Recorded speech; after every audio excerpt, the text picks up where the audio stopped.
In the turmoil of the Wars of the Roses, when the throne of England teetered between Lancaster and York, one boy was born with everything to lose. He was the only child of the seemingly fragile King Henry VI and the formidable Queen Margaret of Anjou. Thrust into a world of exile, battle, and dynastic ambition before his 17th birthday, what happened to him, and thereby, what became of the hopes of a king whose lineage seemed to vanish overnight? His name was Edward of Westminster, Prince of Wales, and though you may have heard tales of the bloody conflicts that tore England apart in the 15th century, his story remains one of the most poignant chapters in royal history. Born into privilege but raised in war, invested with the hopes of a dynasty but dead before he could fulfill them. In this video, we follow the life of the one true child of Henry VI, tracing his birth, childhood, political role, marriage, death, and legacy. A story of promise, war, and the end of a line. Why does it matter today? Because his fate helps explain how dynasties shift and how one young life can stand for an entire royal house's decline. We'll move through his brief but significant life chronologically, from that autumn day in 1453 when he first drew breath in Westminster Palace, to that spring morning in 1471 when he breathed his last on a battlefield in Gloucestershire. This is the story of what happened to Henry VI's children, all of them contained in one remarkable tragic figure. On October 13, 1453, in the Palace of Westminster, a child was born who would carry the weight of England's future on his shoulders. Edward of Westminster entered the world as the son of King Henry VI and Queen Margaret of Anjou, arriving at perhaps the most precarious moment in his father's troubled reign. The timing of his birth could hardly have been more dramatic. For much of 1453, Henry VI had been suffering from what contemporary sources describe as a mental breakdown, a period of complete withdrawal from reality that left him unable to recognize even his closest advisors or conduct the basic functions of kingship. Some historians suggest this was a hereditary condition, possibly inherited from his maternal grandfather, the French king Charles VI, who had suffered similar episodes. Into this atmosphere of uncertainty and political tension came the prince. His mother, Margaret of Anjou, had married Henry VI in 1445, but their union had remained childless for 8 years, a fact that had given rise to whispers about the king's fitness and the stability of the succession. The birth of Edward therefore represented not just the arrival of an heir, but a vindication of the royal marriage and a potential stabilizing force for the realm. The infant was immediately recognized as Prince of Wales, the traditional title for the heir apparent to the English throne. Contemporary records show that despite his father's incapacitation, the formal ceremonies of recognition proceeded. The nobility, whatever their private reservations about Henry's rule, understood the importance of acknowledging the legitimate succession. Edward's earliest years unfolded against a backdrop of mounting political crisis. While most royal children of the period enjoyed a relatively protected infancy, surrounded by nurses, tutors, and the elaborate protocols of court life, Edward's childhood was marked by an atmosphere of instability that would shape his entire existence. His father's mental illness created a power vacuum that various noble factions rushed to fill. Chief among these was Richard, Duke of York, who claimed not only a right to act as regent during Henry's incapacity, but also harbored his own ambitions for the throne based on his descent from Edward III. The tension between the Yorkist faction and those loyal to Henry VI and Margaret of Anjou would soon erupt into open conflict. Margaret herself emerged as the driving force behind the Lancastrian cause during this period. Contemporary accounts describe her as intelligent and determined and fiercely protective of her son's inheritance. She understood, perhaps better than anyone, that Edward's future depended not just on his royal blood, but on the political and military success of their faction. The young prince's legitimacy, despite his official recognition, became a subject of political whispers and propaganda. Yorkist supporters, seeking to undermine the Lancastrian claim, spread rumors questioning Edward's paternity, suggestions that gained some currency precisely because of Henry VI's known periods of mental absence and general reputation for piety rather than passion. These rumors, while almost certainly unfounded, demonstrate how even a royal child could become a weapon in the broader political struggle. As Edward grew from infant to toddler, the kingdom around him grew increasingly unstable. The nobility was choosing sides, armies were being raised, and the concept of unchallenged royal authority was crumbling. For a child who should have been learning to walk and talk in the security of an established court, Edward instead found himself at the center of a maelstrom that would define the rest of his short life. But his childhood would soon be swept away entirely by merry war.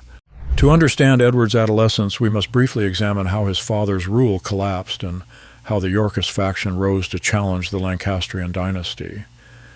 Henry VI's reign, which had begun when he inherited the throne as an infant in 1422, had been marked by military disasters in France, financial difficulties at home, and periods of mental incapacity that undermined royal authority. The situation reached a critical point in 1460 with the Act of Accord, a parliamentary agreement that represented a devastating blow to young Edward's future. This act recognized Richard, Duke of York, as Henry VI's heir, effectively disinheriting Edward despite his status as the king's legitimate son. The agreement attempted to balance competing claims by allowing Henry to remain king for his lifetime while ensuring the succession would pass to the Yorkist line. For 7-year-old Edward, this meant that his birthright, the very reason for his existence as a royal prince, had been legally stripped away by parliamentary decree.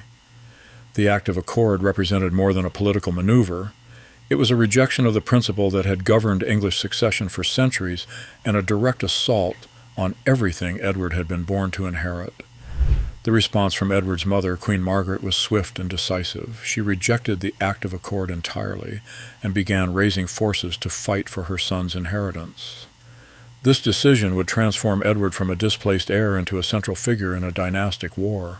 The military campaigns that followed brought disaster for the Lancastrian cause. At the Battle of Towton in March 1461, Yorkist forces achieved a crushing victory that effectively ended Henry VI's practical control over England. Edward IV, son of Richard, Duke of York, claimed the throne, and the Lancastrian royal family found themselves facing a choice between submission and exile. Margaret chose exile, and with it, Edward's childhood as he might have known it came to an end. At just 7 years old, he fled northward with his mother, initially seeking refuge in Scotland before eventually making their way to France. This journey marked the beginning of what would be nearly a decade of life in exile for the young prince. The court in exile that Margaret established, first in Scotland and later in France, became Edward's primary educational environment. Unlike other royal princes who learned statecraft through observation of established court routines and the ceremonial functions of stable monarchy, Edward received his political education in the urgent, practical school of warfare and diplomacy. His mother's court was necessarily focused on one overriding objective: restoration. Every decision, every alliance, every resource was directed toward the goal of returning the Lancastrian dynasty to the English throne. For Edward, this meant growing up with a constant awareness that his identity and purpose were defined by conflict. He was not simply a prince learning to rule, he was a dispossessed heir learning to fight for recovery of what had been taken from him. The French court of Louis XI provided some stability during these years, but even this refuge came with obligations. Edward learned that royal status, even in exile, required constant negotiation and diplomatic maneuvering. His very presence at the French court was a political statement, and his education necessarily included an understanding of how international politics might serve the Lancastrian cause. Despite his youth and displaced status, Edward was invested with symbolic and dynastic responsibilities that far exceeded what most teenagers of any era would be expected to bear. His mother and her advisors understood that he represented not just their hope for restoration, but the entire legitimacy of their cause. Contemporary accounts suggest that Edward, influenced by his upbringing in this atmosphere of constant struggle, developed characteristics that reflected his unusual circumstances. He was described as serious beyond his years, committed to the Lancastrian cause, and aware of the weight of expectations placed upon him. Unlike princes raised in secure successions, Edward had no luxury of adolescent irresponsibility or gradual assumption of duties. The education he received during these years was necessarily practical and politically focused.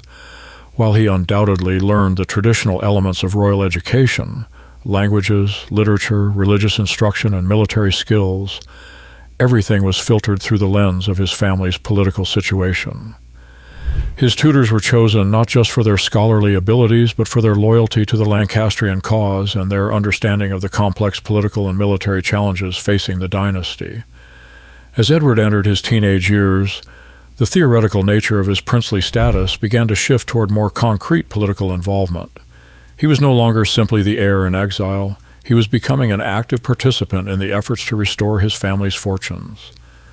By the time of his teens, the moment of reckoning had arrived. Edward of Westminster held the title of Prince of Wales from birth, but the meaning and practical significance of this title evolved dramatically as he matured.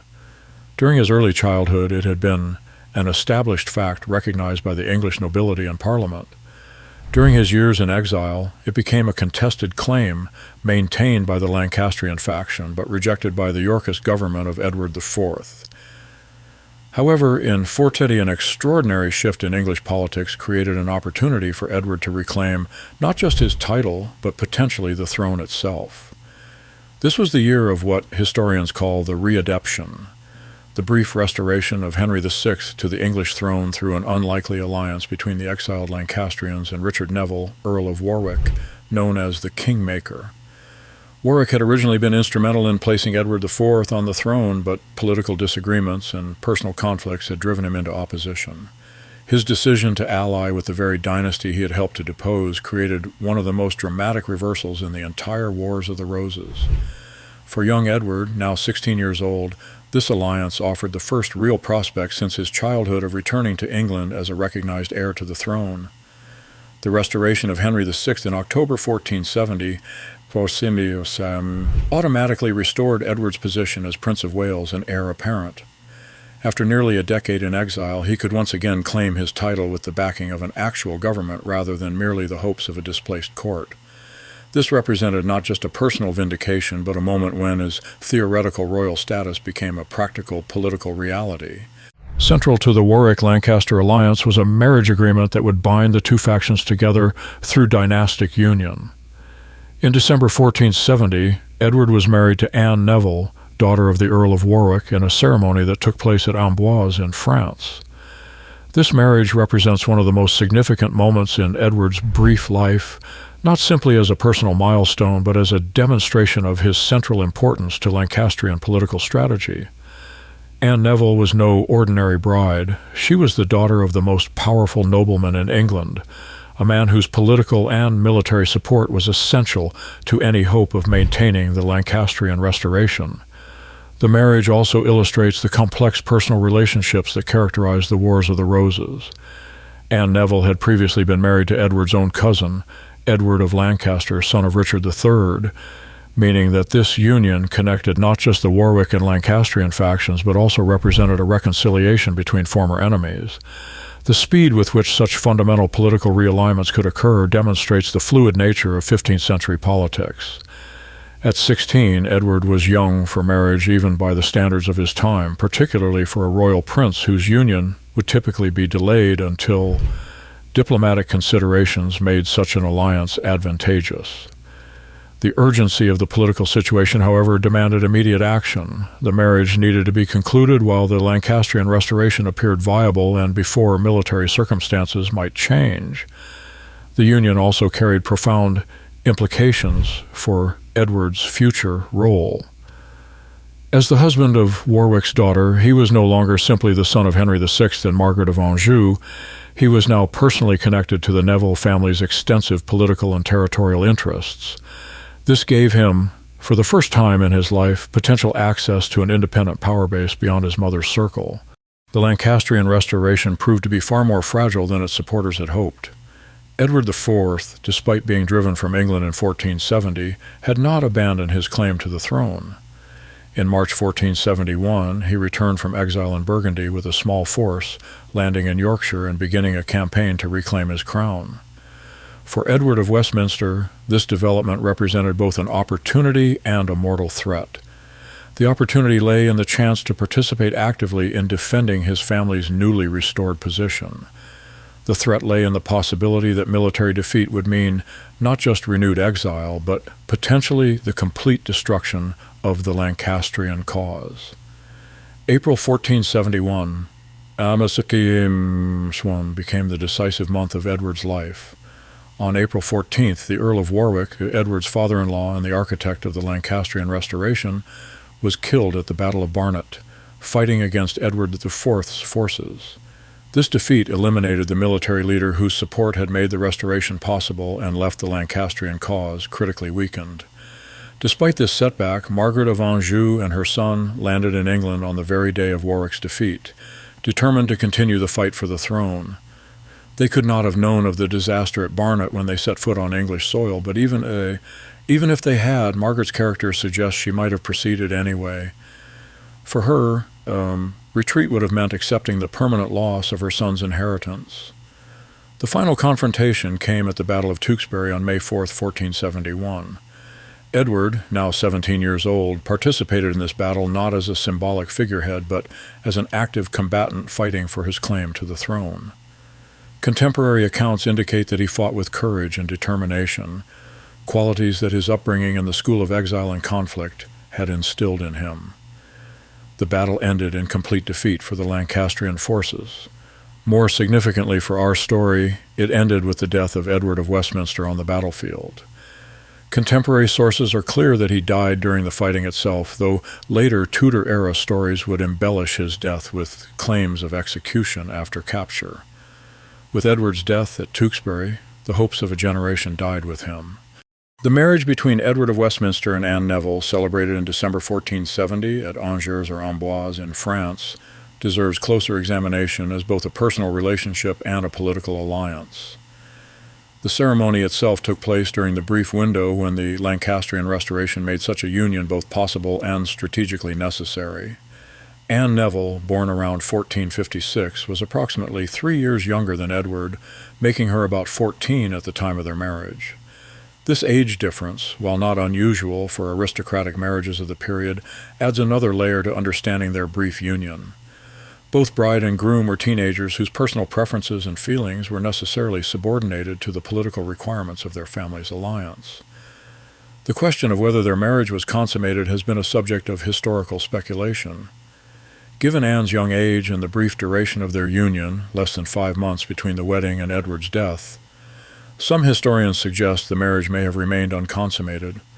However, other evidence indicates that despite their youth, the political importance of the alliance would have required the marriage to be completed in all respects.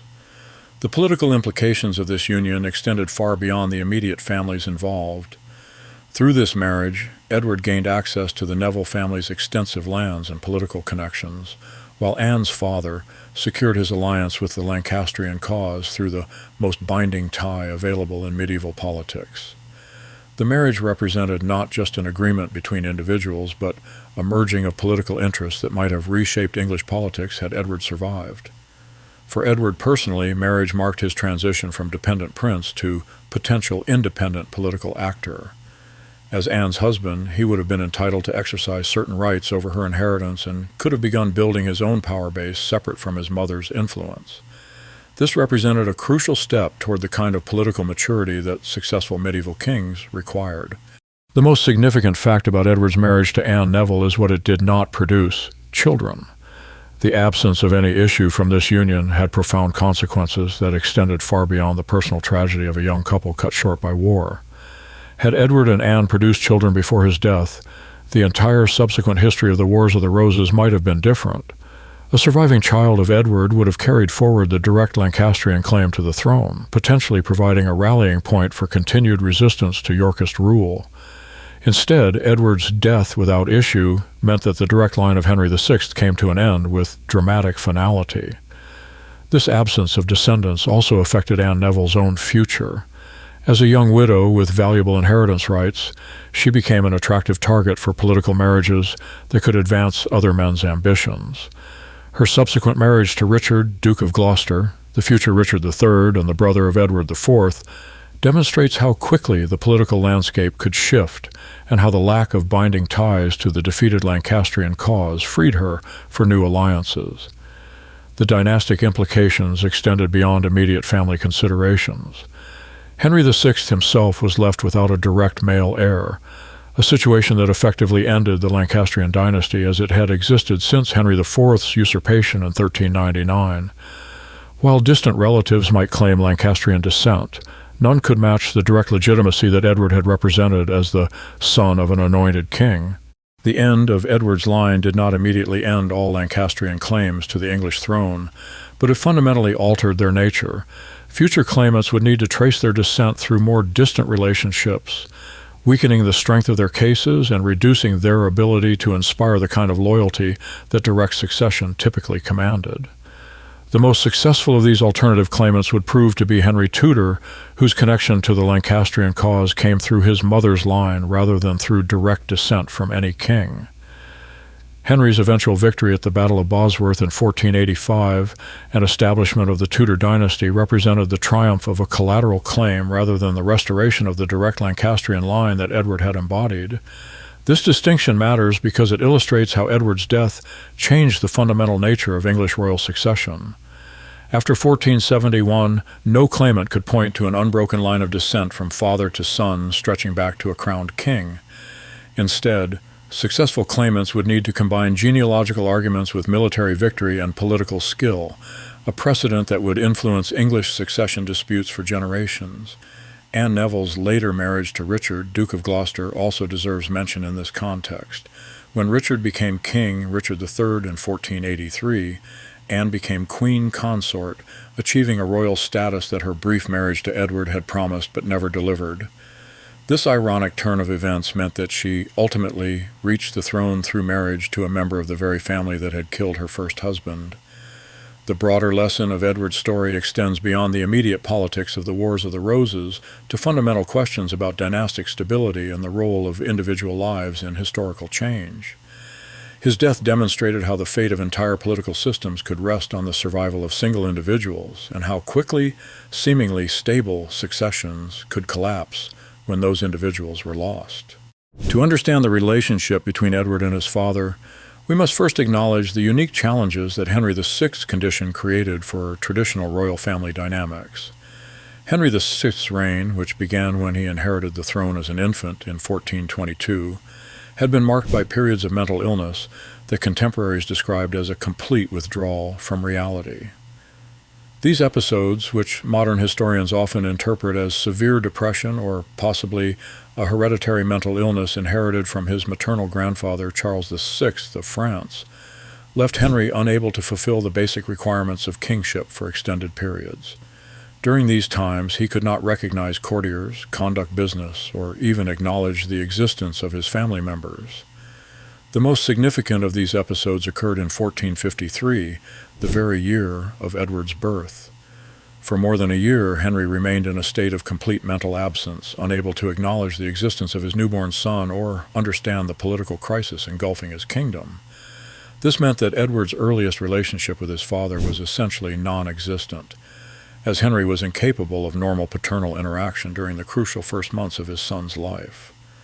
When Henry did recover from this particular episode, the political situation had deteriorated to such an extent that normal family life remained impossible. The king's authority had been fundamentally undermined by his period of incapacity. Rival claimants were asserting their rights, and the royal family was increasingly isolated from the centers of power they nominally controlled. The relationship between Henry VI and Edward was therefore shaped more by absence than presence, more by political necessity than personal affection.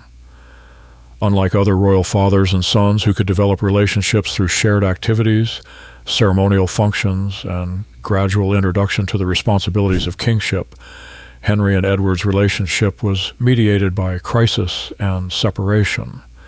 During Edward's childhood years in exile, direct contact between father and son was limited. Henry remained in England longer than his wife and child, attempting to maintain some vestige of royal authority even as his practical power collapsed. When he finally joined them in exile, the focus of their interactions was necessarily on political survival rather than personal bonding. Margaret of Anjou's strong personality and clear political judgment meant that she, rather than Henry, became the dominant parental influence in Edward's life. While this arrangement reflected practical necessities, Margaret was more capable of providing the leadership the Lancastrian cause required. It also meant that Edward's understanding of kingship came primarily through his mother's interpretation rather than his father's example. This dynamic had profound implications for Edward's own development as a potential king. Instead of learning statecraft through observation of an established monarch managing the routine business of government, Edward learned politics through watching his mother navigate the desperate circumstances of exile and rebellion. His model of royal authority was therefore one of struggle and determination rather than ceremonial stability. The limited direct interaction between Henry and Edward also meant that whatever personal relationship they did develop was necessarily compressed into brief periods and shaped by external pressures. There was little opportunity for the kind of casual, affectionate interaction that might develop between a father and son in more stable circumstances. Despite the limitations of their personal relationship, the connection between Henry VI and Edward carried enormous symbolic and political weight. Edward's entire identity was defined by his status as Henry's heir, and his claim to legitimacy rested entirely on their father-son relationship.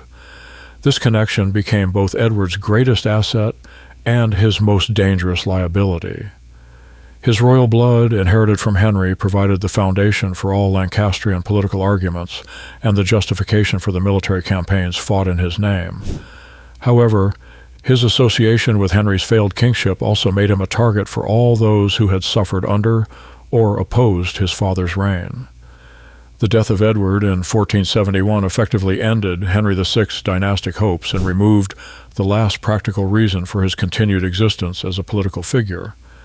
Henry himself died in the Tower of London shortly after the Battle of Tewkesbury, and while the official cause was given as grief for his son's death, many contemporaries suspected murder. Whether natural or violent, Henry's death so soon after Edward's suggests the profound connection between their fates. Their intertwined destinies illustrate one of the fundamental realities of medieval monarchy. The personal and political were inseparable. Edward's value was not simply as an individual, but as the embodiment of his father's claim to legitimacy. When Edward died, he took with him not just his own life, but the entire future that his father's supporters had envisioned.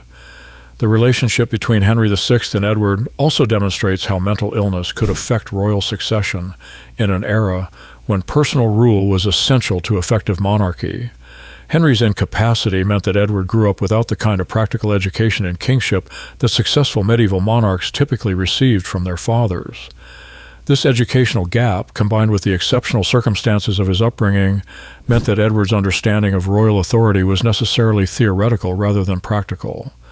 Had Edward survived and eventually become king, he would have faced the challenge of ruling without the benefit of his father's guidance or the stability of a peaceful succession.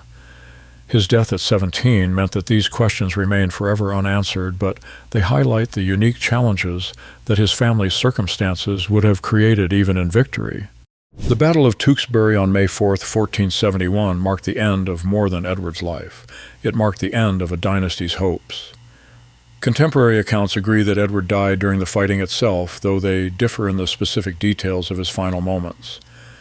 What remains clear is that at 17 years of age, the Prince of Wales fell on a battlefield in Gloucestershire, fighting for the throne that had been his birthright.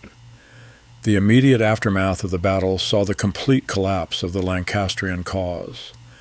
Edward's death removed the central figure around whom all restoration efforts had revolved, and with him died the practical possibility of continuing organized resistance to Edward IV's rule. The symbolic power of his claim, which had sustained Lancastrian hopes through a decade of exile and struggle, could not survive his physical death. Edward's body was buried at Tewkesbury Abbey, where his tomb can still be visited today. The inscription on his memorial reflects both the tragedy of his death and the broader historical significance of his life. Here lies Edward, Prince of Wales, cruelly slain, whilst but a youth. Thou art the sole light of thy mother, the last hope of thy race. This epitaph captures something essential about Edward's historical role. He was indeed the last hope of thy race in the most literal sense. With his death, the direct line of Henry VI came to an end, and the Lancastrian dynasty, as it had existed since 1399, effectively ceased to exist. The phrase, sole light of thy mother, also reminds us of the personal tragedy underlying the political catastrophe. Margaret of Anjou had lost not just a political ally, but her only child. The location of Edward's burial at Tewkesbury Abbey was itself significant. Rather than being interred at Westminster Abbey or another royal foundation, Edward was buried where he fell, in an abbey that had no particular connection to the Lancastrian dynasty. This reflected the reality that in death he was treated not as a prince with established royal rights, but as a defeated claimant whose cause had been definitively rejected. Edward's death without issue represented more than a personal tragedy. It marked a fundamental turning point in English royal history. For 72 years since Henry IV's seizure of the throne in 1399, the Lancastrian dynasty had maintained its claim through direct father-to-son succession. Henry IV had been succeeded by Henry V, who was succeeded by Henry VI, who should have been succeeded by Edward. This chain of direct descent provided the strongest possible foundation for dynastic legitimacy in medieval political theory. With Edward's death, that chain was permanently broken. While other individuals might claim Lancastrian descent through various family connections, none could match the unambiguous legitimacy that direct succession provided. This created a fundamental shift in the nature of English royal politics, as future claimants would need to construct more complex genealogical arguments to support their cases. The immediate political consequence was the elimination of any focal point for continued Lancastrian resistance. During Edward's lifetime, even in exile, his supporters could point to a clear alternative to Yorkist rule. His death left the Lancastrian cause without an obvious leader or a compelling vision of what restoration might achieve. Margaret of Anjou, who had been the driving force behind Lancastrian resistance for more than a decade, found herself in an impossible position after her son's death. Without Edward, she had no cause to fight for except revenge, and revenge alone was insufficient to sustain a dynastic movement. Her capture after Tewkesbury and subsequent imprisonment effectively ended her political career, and with it, the last organized resistance to Edward IV's rule. The broader historical significance of Edward's life and death extends far beyond the immediate context of the Wars of the Roses. His story illustrates several themes that resonate throughout English royal history, and indeed throughout the history of monarchy more generally. First, Edward's life demonstrates the vulnerability of dynastic systems to individual mortality. Despite all the elaborate structures of succession law, ceremonial recognition, and political support, the entire Lancastrian cause ultimately depended on the survival of one 17-year-old boy. His death on a battlefield showed how quickly centuries of dynastic tradition could be swept away by a single moment of violence. Second, his story highlights the role of women in medieval dynastic politics. Margaret of Anjou's central importance to the Lancastrian cause, her dominance over her incapacitated husband, and her fierce protection of her son's inheritance demonstrate that medieval queens could exercise real political power when circumstances required it. Edward's story cannot be told without acknowledging his mother's crucial role in shaping both his character and his political opportunities. Third, Edward's brief life illustrates the human cost of dynastic conflict. Born into privilege but raised in exile, invested with great expectations but denied the opportunity to fulfill them, Edward paid the price for conflicts that began before his birth and extended far beyond his personal interests. His story serves as a reminder that the grand narratives of political history are built on individual tragedies. The question of what Edward might have achieved had he survived and become king remains one of history's great unknowns. His upbringing in exile and conflict had given him experiences very different from those of other royal heirs, potentially preparing him for the challenges of restoring royal authority after civil war. However, the same circumstances that might have strengthened his character also isolated him from the networks of support and understanding that effective medieval kingship required. His legacy also raises questions about the nature of historical inevitability. Edward IV's victory in the Wars of the Roses has often been presented as the triumph of superior military leadership and political judgment over Lancastrian weakness and division. However, Edward of Westminster's death at Tewkesbury was not predetermined. A different outcome to that single battle might have produced a very different trajectory for English history. The fact that the Lancastrian cause eventually triumphed through Henry Tudor's victory at Bosworth in 1485 demonstrates that Edward IV's success was not as final as it appeared in 1471. However, Henry Tudor's claim was fundamentally different from Edward of Westminster's, resting on more distant genealogical connections and ultimately depending more on military victory than dynastic right. The England that Henry VII inherited was therefore different from the England that Edward of Westminster might have ruled.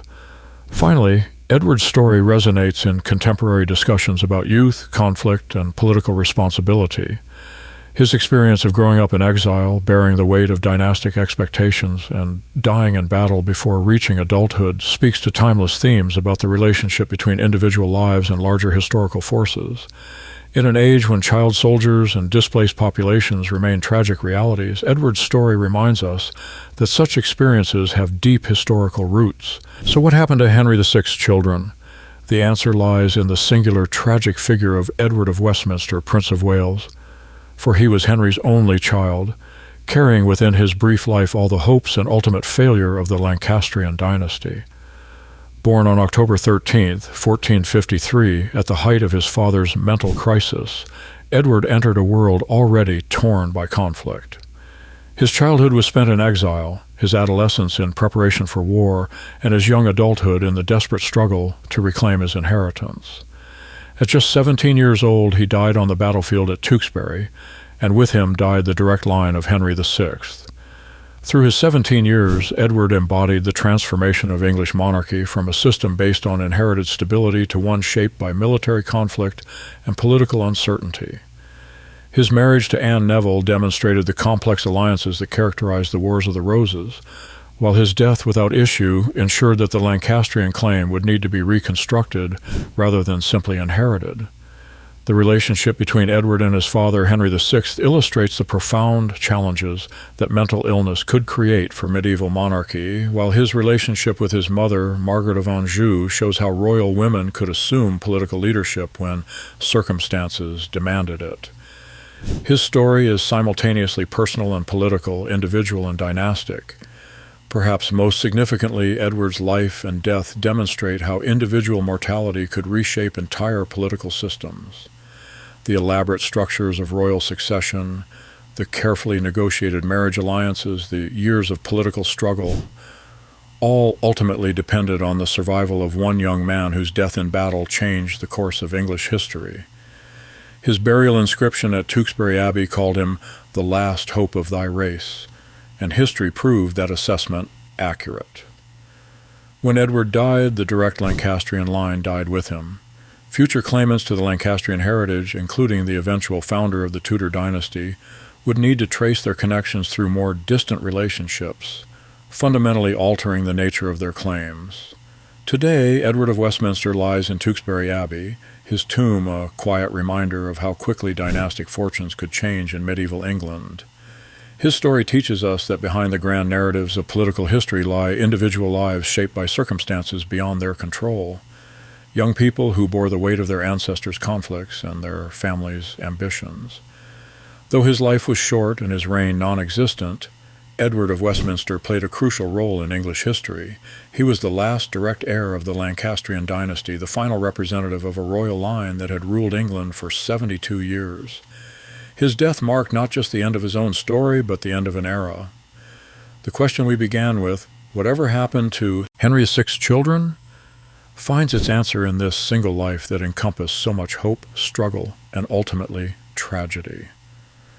Edward of Westminster was Henry's only child, and his fate was the fate of the entire dynasty he represented. Thank you for watching this exploration of one of history's most poignant royal stories.